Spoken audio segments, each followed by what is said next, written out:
Hey guys, Danny Johnson here, and today we're going to be pulling the crank pulley on our 2015 Yukon. Check the video description for other videos that are similar to this. And if you're new to the channel, welcome, and please feel free to subscribe. We're going to start with a 10mm socket, and it helps on an extension like this. We're going after the negative battery terminal. So we're going to go ahead and remove this. We have a lot of electrical in this process, especially the starter, and you do not want to have power and short out things. So we're going to go ahead and come over to the airbox now. Just have a flat screwdriver here. We're going to undo that clamp. We're going to come over here and you're going to push on the bottom of this tab to slide off this little hose here, and there's another one on the other side, so just push down and slide those away. We now are going to undo the throttle body here, at least just where the intake connects to the throttle body. So another flathead screwdriver, we're just removing that. Now we can just slide this entire airbox off and out of the way. Okay, next we're going to go ahead after the serpentine belt, so a 1/2 inch breaker bar we're pushing down on the tensioner, and then we're just taking the belt off. We're going to slide it through the pulley.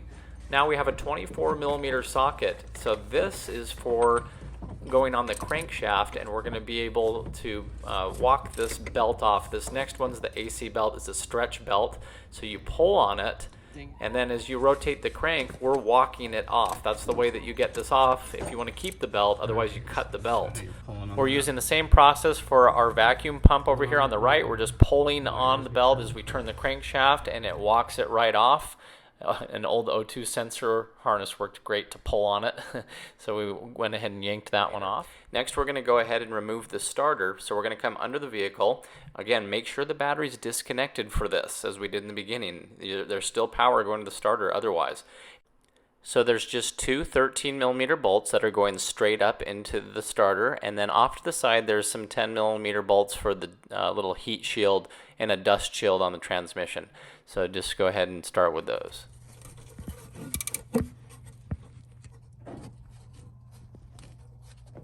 Okay. Take that out right there. Okay, two 13mm bolts for the starter. And just slide it right up.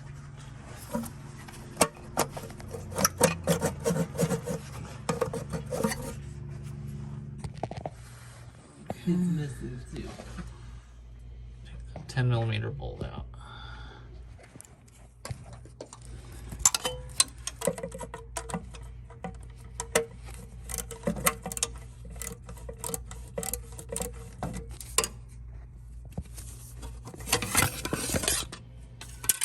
Okay.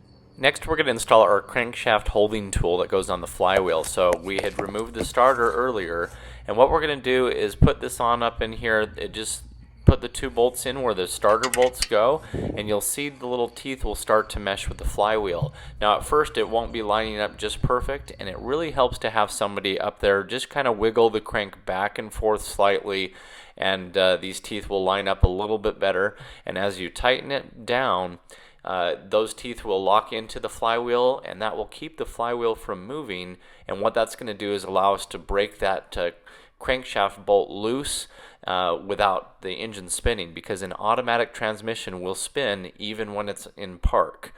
So we're going to go ahead and install this tool, and we will be installing and reinstalling this tool, taking it off and putting it back on several times throughout this process.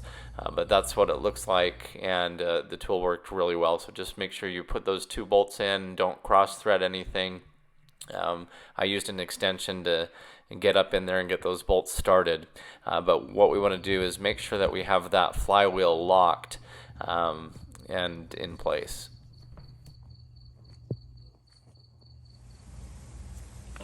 24mm now, we're going to go ahead and take the crankshaft bolt out, and so we're going to hit this with an impact. We do have our locking tool for the transmission that we've installed that helps keep the crankshaft from moving if you need to do that too, if you don't have an impact. The impact, you can actually take this bolt out without having to really hold the flywheel still, and that is a one-time use bolt. Next we're taking our 3-jaw puller, and so we're putting the puller through the crankshaft, and it's locking onto the back of the crankshaft here. And so this is kind of how we have it set up. We have a bolt that we're putting down the center, and so that way it's going to come in and stop on the crankshaft, as you see here. Now our puller, this part here was actually too short, so what we did was we put a socket on the end of it just to act as an extension. So as you see, we have a socket that's pushing on the bolt, and now we're just turning this and walking the balancer off. And so that's how the 3-jaw puller works. And check the video description. We'll put some links on some similar ones to what we have here. But that balancer came off pretty easy. It is keyed. The other bolts on it, and get it back in there. So now we're taking a little dab of RTV, and we're just putting it right here in the nose of the crank pulley. So the crank pulley will push most of this back out of the front. We're going to line it up on our keyway here, and we're going to go ahead and install this back on. We did also put a nice coat of motor oil around this as well to help it go in and be good against that rubber sleeve. So this is a press fitting of attachment. Now we do want this to go on evenly, and if you use your stock bolt, you run the risk of having just a barely few threads on there pulling on it, and you don't want to strip those out. So there is a press tool here, and so this is what it looks like as it's installed. You have this rod that will go into the crank, then you have the first washer. This was an upgraded one, so it actually came with a bearing, and that's this piece here in the middle. So the bearing part just kind of helps it spin as you thread it in. So this bearing was also disassembled. So as you see, you sandwich this back together. You have a washer on the front, the bearing, then the washer on the back. And so we're going to thread this in, and then we can tighten that balancer on. And so we're going to go ahead and thread this one in. This back end with the hex end is what you want on your end, so you could turn it with a wrench. And so basically it's turning in like this, and then as you go to tighten it, it's helping pull on the threads of the new bolt rather than just the very front threads of the old balancer bolt. So this is just a better way to do this without risking stripping the threads. So here it is coming off, so you can see its orientation again. Okay, yeah. So we have the nut here. Behind it we have the first washer. Then we have the bearing. So that was in pieces is the way that this one came. And then the last washer, and then you simply unthread it back out of the crankshaft. I'll put the nut on there. Now before we take our new balancer bolt, we're going to put the old one back in. And what we're going to do is torque this down to 250 foot-pounds, which is basically the max of this torque wrench. And so then we're going to remove it, and what that did was properly seat the balancer all the way. Now we have our new balancer bolt, so this is a one-time use bolt. So step one is to tighten it to 89 foot-pounds. Next we're going to put a mark on it, and what we need to do is loosen it 360 degrees, so one full rotation. As soon as you go to about 90 degrees, it's going to be loose anyway, but we're going to go ahead and spin it like it says and line it back up so it's 360 degrees loosened. Right about there. Okay, now we're going to go and tighten it down to 59 foot-pounds. Once we're done with 59 foot-pounds, we're going to do 125 degrees. So we pulled up the compass, and you could see where that would be on it. And that puts it about the 4 o'clock position from where it is. So with the white dots now, that's where we need to turn it after it's been torqued down. So this is being done. You try to do this in one sweep at the same time without multiple, but sometimes that's not possible. But you just want to try to turn this, and it will be pretty tight to get it to that 125 degrees. And as a side note, there are different bolts that you can buy, and their torque and tightening sequence is a little bit different, so just keep that in mind. Okay, go ahead and remove our flywheel holding tool now.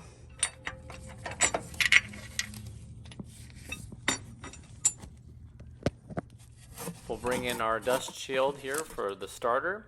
Just has that little 10mm bolt that goes into the side there. Tighten that one down. Now we're going to just take our starter and push it forward until the holes line up.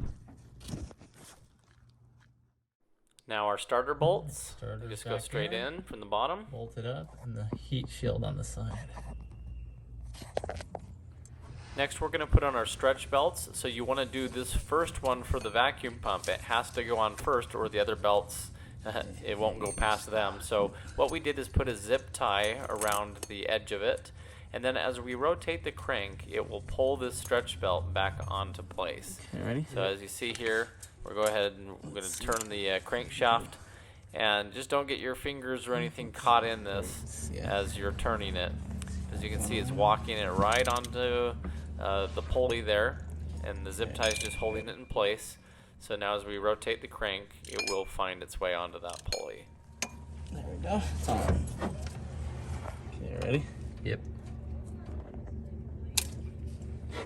Okay, put the... Now you can also use the zip tie method on the crankshaft pulley for the AC one, but I do have this tool that came with the belt. That's why if you go to GM, they charge you a lot for the AC belt because it comes with the special tool. So check the video description. I'll put how I did it with the zip ties as well if you don't have this special tool.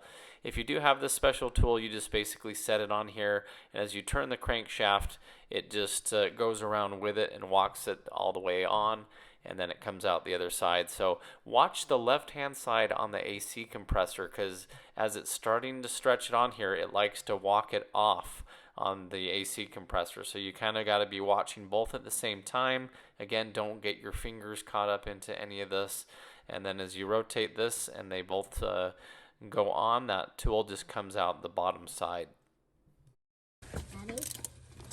Dad? Dad?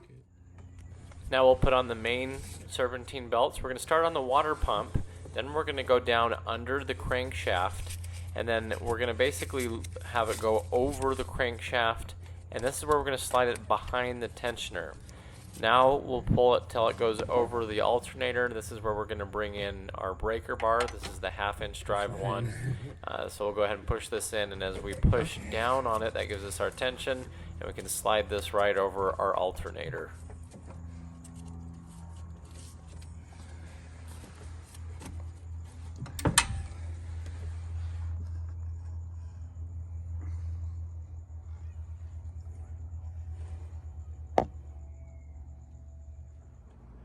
Now we can bring our air box back in, and so we're just putting it in place and tightening it down on the worm clamps. We've got the one over here as well. We did not take out the mass airflow for this video, but I have to show you plugging this in or it's going to drive me crazy. So I'm just going to plug this back in. For our vacuum hoses, we just push them from behind here until they click into place. Have one on each side here.